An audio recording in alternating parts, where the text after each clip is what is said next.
विक्रम, तू मुझे जितनी बार भी उठाएगा, मैं तुझसे उतनी ही बार सवाल पूछूंगा। अगर तू जवाब देगा तो मैं उठकर वापस इस पेड़ पर चला जाऊंगा। और अगर तू चुप रहा तो तेरा सिर टुकड़े टुकड़े हो जाएगा विक्रम। तो बता, मेरे सवाल का उत्तर क्या है? पापी कौन? काशी में प्रताप मुकुट नाम का राजा राज्य करता था।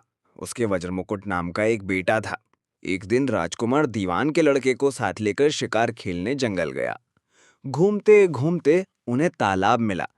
उसके पानी में कमल खिले थे और हंस के लोल कर रहे थे। किनारों पर घने पेड़ थे जिन पर पक्षी चहचहा रहे थे। दोनों मित्र वहां रुक गए और तालाब के पानी में हाथ मुंह धोकर ऊपर महादेव के मंदिर पर गए। घोड़ों को उन्होंने मंदिर के बाहर बांध दिया। वो मंदिर में दर्शन करके बाहर आए तो देखते क्या है कि तालाब के किनारे राजकुमारी अपनी सहेलियों के साथ स्नान करने आई है।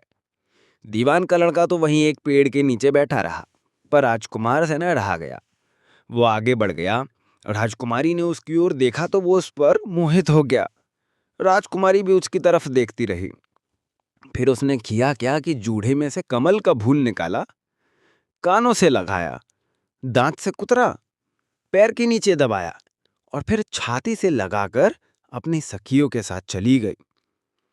उसके जाने पर राजकुमार निराश हो अपने मित्र के पास आया और सब हाल सुनाकर बोला, मैं इस राजकुमारी के बिना नहीं रह सकता, पर न मुझे न तो उसका नाम मालूम है न ठिकाना। वो कैसे मिलेगी? दीवान के लड़के ने कहा, राजकुमार आप इतना घबराए नहीं, वो सब कुछ बता गई है। राजकुमार ने पूछा, कैसे? वो बोला, उसने कमल का फूल सिर से उतारकर कानों से लगाया तो उसने बताया कि मैं कर्नाटक की रहने वाली हूँ। दांत से कुतरा तो उसका मतलब था कि मैं दंतबाट राजा की बेटी हूँ। पांव से दबाने का अर्थ था कि मेरा नाम पद्मावती है और छाती से लगाकर उसने बताया कि तुम मेरे दिल में बस गए हो। दोनों मित्र वहां से चल दिए। घूमते फिरते सैर करते दोनों कई दिन बाद वहां पहुंचे। राजा के महल के पास गए तो एक बूढ़िया अपने द्वार पर बैठी चरखा कातती मिली। उसके पास जाकर दोनों घोड़ों से उतर पड़े और बोले, माई, हम सौदागर हैं, हमारा सामान पीछे आ रहा है, हमें रहने को थोड़ी जगह दे दो। उनकी शक्ल सूरत देखकर और बात सुनकर बुढ़िया के मन में ममता उमड़ आई। बोली, बेटा तुम्हारा घर है, जब तक जी में आई रहो। दोनों वहीं ठहर गए। दीवान के बेटे ने उससे पूछा, माई, तुम क्या करती हो? तुम्हारे घर में कौन कौन है? तुम्हारी गुजर कैसे होती है? बुढ़िया ने जवाब दिया, बेटा, मेरा एक बेटा है जो राजा की चाकरी में है। मैं राजा की बेटी पद्मावती की धाय थी। बूढ़ी हो जाने से अब घर में रहती हूँ। राजा खाने पीने को दे देता है।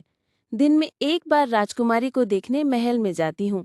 राजकुमार ने बुढ़िया को कुछ धन दिया और कहा, माई, कल तुम वहां जाओ तो राजकुमारी से कह देना कि जेठ सुदी पंचमी को तुम्हें तालाब पर जो राजकुमार मिला था वो आ गया है। अगले दिन जब बुढ़िया राजमहल गई तो उसने राजकुमार का संदेशा उसे दे दिया। सुनते ही राजकुमारी ने गुस्सा होकर हाथ में चंदन लगाकर उसके गाल पर तमाचा मारकर उसे अपने घर से निकल जाने को कहा। बुढ़िया ने घर आकर सब हाल राजकुमार को कहा सुनाया। राजकुमार हक्का बक्का रह गया। तब उसके मित्र ने कहा, राजकुमार, आप घबराए नहीं, उसकी बात को समझे। उसने 10 उंगलियां सफेद चंदन में मारी। इससे उसका मतलब यह है कि अभी 10 रोज चांदनी के हैं। उनके बीतने पर मैं अंधेरी रात में मिलूंगी। 10 दिन के बाद बुढ़िया ने फिर राजकुमारी को खबर दी तो इस बार उसने केसर के रंग में 3 उंगलियां डुबोकर उसके मुंह पर मारी और कहा, भाग ज्ञान से। बुढ़िया ने आकर सारी बात सुना दी। राजकुमार शोक से व्याकुल हो गया। दीवान के लड़के ने समझाया, इसमें हैरान होने की क्या बात है? उसने कहा है कि मुझे मासिक धर्म हो गए। 3 दिन और ठहरो। 3 दिन बीतने पर बुढ़िया फिर वहां पहुंची। इस बार राजकुमारी ने उसे फटकार कर पश्चिम की खिड़की से बाहर निकाल दिया।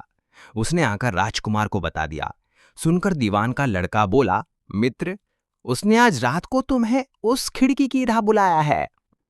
मारे खुशी के राजकुमार उछल पड़ा, समय आने पर उसने बुढ़िया की पोशाक पहनी, इत्र लगाया, हथियार बांधे।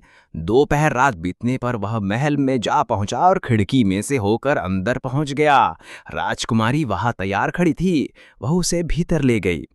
अंदर के हाल देखकर राजकुमार की आंखें खुल गईं। एक से एक बढ़कर चीजें थीं।